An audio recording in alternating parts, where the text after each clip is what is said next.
अस्सलाम वालेकुम एवरीवन, उम्मीद है आप सब खैरियत से होंगे। आज की इस वीडियो में हम बात करेंगे ब्रिटिश हिस्ट्री में पेश आने वाले 3 इंटरेस्टिंग वाक़यात की। तो चलें शुरू करते हैं। हिस्ट्री ऑफ ब्रिटेन में पेश आने वाला सबसे पहला और इंटरेस्टिंग वाक़या है ग्लोरियस रेवोल्यूशन, जिसे ब्लडलेस रेवोल्यूशन भी कहा जाता है।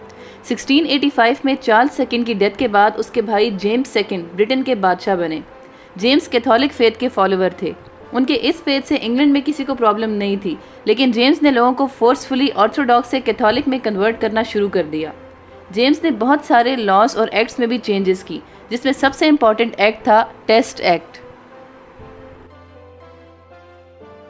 टेस्ट एक्ट के मुताबिक इंग्लैंड में किसी भी शख्स को तब तक किसी गवर्नमेंट ऑफिस या इंपॉर्टेंट पोजीशन पर अपॉइंट नहीं किया जाता था जब तक ये बात कंफर्म न कर ली जाए कि वो एंग्लिकन चर्च का फॉलोअर है या नहीं। जेम्स इसी वजह से कैथोलिक फेथ के फॉलोअर्स को चर्चिस या गवर्नमेंट ऑफिस में अपॉइंट नहीं कर सकता था। इसी वजह से अपने टेन्योर में जेम्स ने अपनी पार्लियामेंट को ऑर्डर दिया कि इस एक्ट को चेंज या रिपेल किया जाए, लेकिन पार्लियामेंट मेंबर्स ने उनके इस ऑर्डर को मानने से इनकार कर दिया। इसके अलावा जेम्स अपने एनिमीज़ को भी बहुत ब्रूटली ट्रीट किया करता था। उसने एक स्टैंडिंग आर्मी मेंटेन कर रखी थी जो कि उसके खिलाफ बगावत करने वालों को सप्रेस किया करती थी। जेम्स ने 1687 में डिक्लेरेशन ऑफ इंडल्जेंस भी प्रोक्लेम की, जिसके नतीजे में कैथोलिक्स पर लगाई हुई तमाम रिलीजियस रिस्ट्रिक्शंस को ख़त्म कर दिया गया। जेम्स के बेटे की पैदाइश के बाद इंग्लैंड के लोगों को ये लगा कि उसका बेटा भी अपने फादर की तरह आगे जाकर इंग्लैंड में कैथोलिक फेथ की प्रमोशन और इसके फॉलोअर्स की वेलफेयर के लिए काम करेगा। इस वजह से इन सब ने मिलकर सीरियसली किंग को हटाने के बारे में बातचीत करना शुरू की।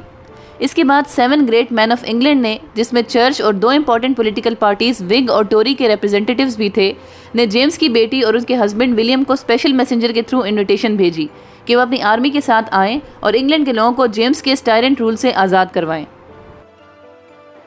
इन्विटेशन मिलने के फ़ौरन बाद विलियम ने अपने 15,000 सोल्जर्स के साथ पोर्ट ऑफ टोरवे पर लैंड किया। जेम्स ने विलियम के खिलाफ रिटेलिएट करने की कोशिश की, लेकिन उसके अपने फॉलोअर्स और इवन आर्मी के कमांडर्स ने भी साइड्स चेंज कर ली। उसकी दूसरी बेटी प्रिंसेस एन तक ने अपने फादर के खिलाफ विलियम की साइड ली।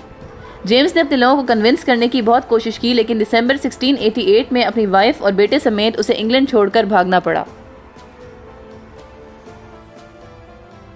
जेम्स के इंग्लैंड से भागने के बाद उसकी बेटी और दामाद ने ब्रिटेन का तख्त संभाला और पार्लियामेंट ने डिक्लेरेशन ऑफ राइट्स पास किए। इस वाक़ये को हिस्ट्री में ग्लोरियस या ब्लडलेस रेवोल्यूशन के नाम से याद किया जाता है, क्योंकि इस रेवोल्यूशन में खून का एक भी कतरा बहाए बगैर ब्रिटेन की हिस्ट्री तब्दील हुई। ब्रिटिश हिस्ट्री का दूसरा इंटरेस्टिंग वाक़या है war of Jenkins ear. Queen Anne के दौर में 1713 के ट्रीटी ऑफ अट्रिच के मुताबिक अंग्रेज़ों को इस बात की इजाज़त थी कि वो स्पेनिश अमेरिका के साथ ट्रेड के लिए सिर्फ एक शिप भेज सकते हैं, लेकिन स्पेनिश कॉलोनीज़ में इंग्लिश गुड्स की बहुत डिमांड थी, जिसकी वजह से अंग्रेज़ों ने इस प्रिविलेज का गलत इस्तेमाल करना शुरू किया। उन्होंने एक से ज़्यादा शिप्स भिजवाना शुरू की और रात के टाइम बहुत चालाकी के साथ वो एक शिप का सामान दूसरी में ट्रांसफ़र किया करते थे। जब स्पेन को इस बारे में मालूम हुआ तो उन्होंने इंग्लिश स्मगलर्स और शिप क्रू मेंबर्स को सज़ा देने के बारे में सोचा। एक दिन एक इंग्लिश कैप्टन जिसका नाम जेनकिन था, वो ब्रिटिश पार्लियामेंट में अपना कटा हुआ कान लेकर आया और पार्लियामेंट मेंबर्स के सामने प्रेजेंट किया। उसने कहा कि सज़ा के तौर पर स्पेन के सोल्जर्स ने उसका ये हाल कर दिया है। इस इंसिडेंट ने पार्लियामेंट मेंबर्स को बहुत प्रोवोक किया और सब ने मिलकर स्पेन के खिलाफ वॉर डिक्लेयर करने का मशवरा दिया। उस वक्त सर रॉबर्ट वॉलपोल ब्रिटेन के प्राइम मिनिस्टर थे, जो कि पीसफुल पॉलिसी पर यकीन रखते थे।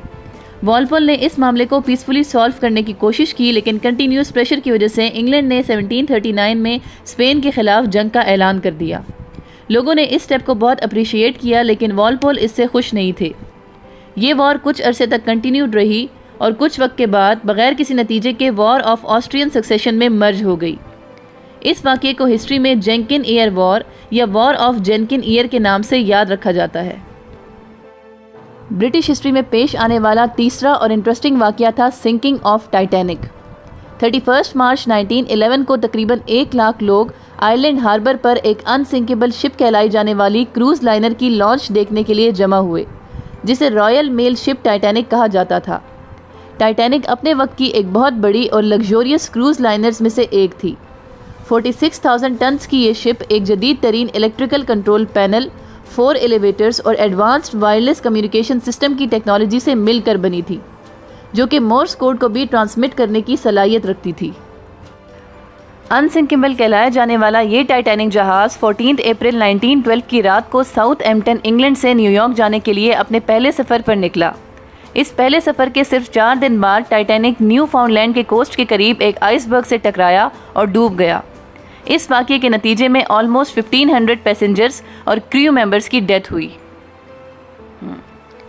100 साल से ज़्यादा गुजर जाने के बावजूद आज भी एक्सपर्ट्स टाइटैनिक डूबने की वजूहात पर डिबेट करते हैं।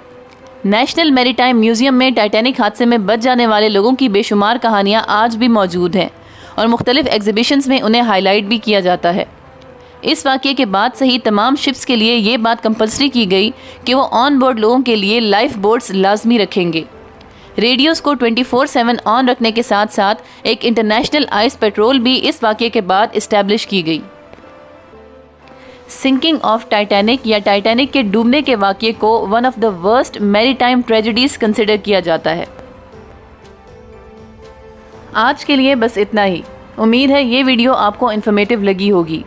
जाने से पहले मेरे चैनल को सब्सक्राइब और वीडियो को लाइक करना ना भूलिएगा। मिलते हैं आपसे अगली वीडियो में, तब तक के लिए अल्लाह हाफिज़।